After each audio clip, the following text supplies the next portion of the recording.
নমস্কার viewers, finance with Malay চ্যানেলে আপনাদের স্বাগত। থাম্বনেলে যেটা বলছি আমি, সেটাই আজকে আমার বলার মূল বিষয়। আসলে একটি বছর সময় দিন, মার্কেটকে একটি বছর সময় দিন, লোভ করবেন না।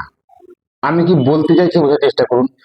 ছোট ছোট কোয়ান্টিটি, দুটো চারটে কোয়ান্টিটিতে একটি বছর করে দেখুন, একদম ওয়ান বাই ওয়ান নিয়ম ফলো করুন। আমি বলবো, আর ধীরে ধীরে আমাকে সময় দিন। আমি বলবো যে একটি স্টককে কিভাবে দেখবেন, গ্রোথ কিভাবে দেখবেন, কোন কোন ক্রাইটেরিয়া টিক করলে তবে স্টকে যাবেন। একটি বছর সময় দিয়ে দেখুন, দেখুন জীবনে মিরাকেল ঘটবে। কত বর্জন করতে পারবেন সেটা আপনি কল্পনা করতে পারেন না। না, আমি কোনো, এই ভিডিওটি করার আগে আমি বলি, আমি কোনো সেবি রেজিস্টার্ড অ্যানালিস্ট নই। আমার এই ভিডিওটি, আমার এই চ্যানেলটি সম্পূর্ণরূপে শিক্ষামূলক। এই ভিডিওটি করতে গিয়ে কোনো কোনো স্টকের কথা বলতে হয়, কিন্তু এটি কোনো রকমই কোনো বাই হোল্ড বা সেলের রিকমেন্ডেশন নয়। আপনারা আগে বুঝুন, তারপর আপনারা ইনভেস্ট করবেন। এটি সিবির নিয়ম অনুযায়ী, এটা আমার বিধিবদ্ধ সতর্কীকরণ, এটি আমাকে দিতেই হবে। তো দেখুন, ডেয়ারি সেক্টর কি বুম করবে? ইন্ডিয়া আমেরিকার যে ট্রেড ডিল নিয়ে এত ঝামেলা, এর প্রধান কারণই হচ্ছে কৃষি এবং ডেয়ারি সেক্টর। আমেরিকা চায় এই ডেয়ারি সেক্টরটাকে কোনো মতে গ্রাস করতে। আমাদের ডেয়ারি সেক্টরটা খুব ভালো, আর আমাদের বর্তমান সরকার চায় যে ডেয়ারি শিল্পটাকে উজ্জীবিত করতে, যাতে বিদেশি শক্তির কাছে আমাদের দেশীয় কোম্পানিগুলি হেরে না যায় বা লুপ্ত হয়ে না যায়। এইটা আরো মজা হয়েছে জিএসটি সংস্করণের ফলে। জিএসটি সংস্করণের ফলে দুগ্ধজাত কিছু কিছু বিষয়, যেমন হাই টেম্পার্ড প্রসেসড মিল্ক বা ছানা বা পনির, এসবগুলোতে যেমন জিএসটি 0 হয়েছে, তেমনি অন্যান্য দুগ্ধ জাতীয় পদার্থগুলিতে যেগুলি 12% ছিল, সেগুলি কিন্তু কমে 5% হয়েছে। দেখুন, খাদ্যের মধ্যে ভারতীয় খাদ্য তালিকায় দুধ কিন্তু একটা, বা দুগ্ধ জাতীয় খাদ্য একটা কিন্তু অপরিহার্য জিনিস। আপনারাই ভাবুন, যদি এত জিএসটিতে ছাড় পাওয়া যায়, তাহলে তো ডিমান্ড বাড়বে, আশা করা যায় লজিক্যালি বাড়বে। এবং কি হবে, এই কোম্পানিগুলির মধ্যে একটা সেলসের জোয়ার আসতে পারে, চাহিদায় একটা জোয়ার আসতে পারে। এবং কোম্পানিগুলি কিন্তু, আমি আগের ভিডিওতে বলেছিলাম, অপারেটিং লিভারেজ, ফাইন্যান্সিয়াল লিভারেজ পাবে। বুঝতে পারছেন তো? যতগুলি কোম্পানি, মোটামুটি যতগুলি কোম্পানি আছে আমাদের বলার মতো ইন্ডিয়ান মার্কেটে, তাদের মধ্যে দেখবেন 3টে কোম্পানি কিন্তু খুব নোটিসেবল। একটা হচ্ছে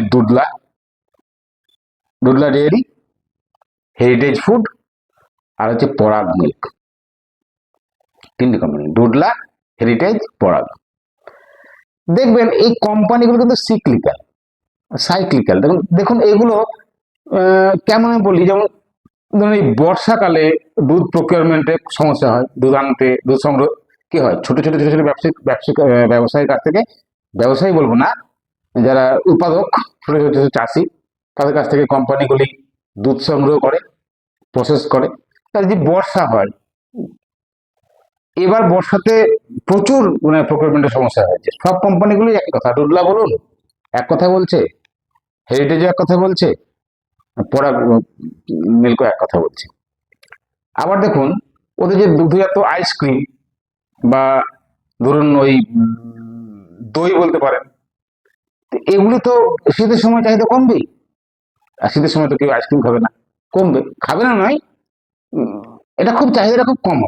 তো এগুলো একটু কিন্তু সিক্লিক্যাল। কিন্তু দেখুন, যদি আপনি এত ছাড় দেন, জিএসটিতে এত ছাড় যদি পায়, কোম্পানিগুলির সেলস কিন্তু বাড়বে। আমার মনে হয় অদূর ভবিষ্যতে,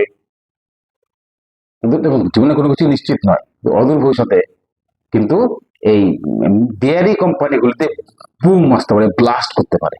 তো এই 3টি কোম্পানির মধ্যে ডুডলা, হেরিটেজ আর পরাগ মিল্ক, এই 3টির কিন্তু খুব গুরুত্বপূর্ণ, দেখতে পারেন। এদের গ্রোথ রেট দেখবেন এই 10-12 থেকে 18 কোটির মধ্যে, 20 যায় না, 18 কোটির মধ্যে। সিক্লিক্যাল, মানে সিজন অনুযায়ী শীত বা বর্ষাতে সমস্যা হয়, কিন্তু এদের গ্রোথ কিন্তু স্টেবল। দেখবেন এই 10-12 থেকে। তো এর মধ্যে দেখবেন 2 লাখ থেকেও আমি বলবো আপনি 2টা দেখতে পারেন।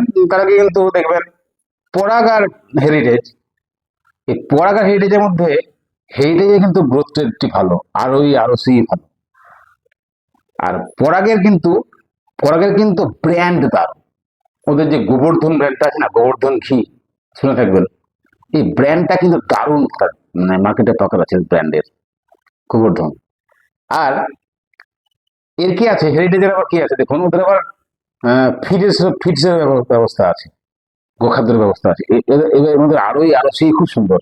এবং ওদের এই সব কোম্পানিগুলো একটু লক্ষ্য করে দেখবেন যে ক্যাপেক্স করছে, মানে অ্যাসেট গুলো ওরা কিন্তু লং টার্ম অ্যাসেট গুলো দেখবেন, আপনি এতে যাবেন, আপনি ক্যাশ ফ্লোতে যাবেন, দেখবেন ইনভেস্টিং এতে দেখবেন ওদের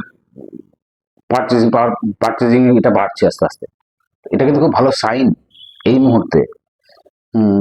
আমি যদি বলেন তো ডোডলা আর পরাগ মিল্ক আর হেরিটেজের মধ্যে, কিন্তু হেরিটেজটা আমার ফার্স্ট চয়েস, পরাগ সেকেন্ড, ডোডলা থার্ড। দেখুন, আমি বলিনি আপনি ইনভেস্ট করুন, দেখুন অল্প কোয়ান্টিটি দেখুন কোনটা, এগুলোকে আমি বলে দিলাম। এবার দেখুন, আমি দেখছি হেরিটেজের সেলস কিন্তু পরাগের থেকে বেটার।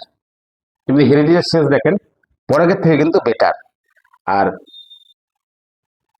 পরাগের আবার কি দেখবেন, পরাগের রিসিভেবল কম। রিসিভেবল মানে কি, আপনি কাউকে মালটি দিয়েছেন, পয়সা পাবেন, যদি রিসিভেবল বাড়তে থাকে না, তাহলে কোম্পানি কিন্তু লস। আমি বলেছিলাম ক্যাশ ফ্লো শেখানোর সময়, ক্যাশ ফ্লো যখন বলবো আমি, তখন আমি এই কথাগুলি বলবো। এই পরাগের কিন্তু গোবর্ধন ব্র্যান্ডটা ভালো, মার্কেটে দারুণ পাকড় আছে, হ্যাঁ। আর হেরিটেজে কিন্তু আবার সেলস খুব ভালো, হ্যাঁ। আর এই পরাগের কিন্তু দেখবেন আবার ক্যাশ ফ্লোটা পজিটিভ হচ্ছে। আগে রিসিভেবল, আস্তে আস্তে রিসিভেবলটা কমছে, পেয়েবল বাড়ছে, ক্যাশ ফ্লো কিন্তু পজিটিভ হচ্ছে। আগে কিন্তু নেগেটিভ ক্যাশ ফ্লো ছিল গত 2 বছরে, এবার ক্যাশ ফ্লো কিন্তু পজিটিভ হয়েছে। সুতরাং আমার কথা যদি বলেন, তাহলে আমি পরাগ এবং হেরিটেজের মধ্যে আমার ফার্স্ট, অ্যাকর্ডিং টু গ্রোথ পরাগ, অ্যাকর্ডিং টু গ্রোথ আপনার হেরিটেজ, কিন্তু সেকেন্ড চয়েস অবশ্যই পরাগ। আপনারা কি ভাবছেন জানাবেন, কমেন্টে জানাবেন। আর ছোট ছোট করে ইনভেস্ট করুন, শিখুন, 1 বছর দেখবেন আপনি কল্পনা করতে পারেন না আপনি কি রিটার্ন অর্জন করতে পারেন।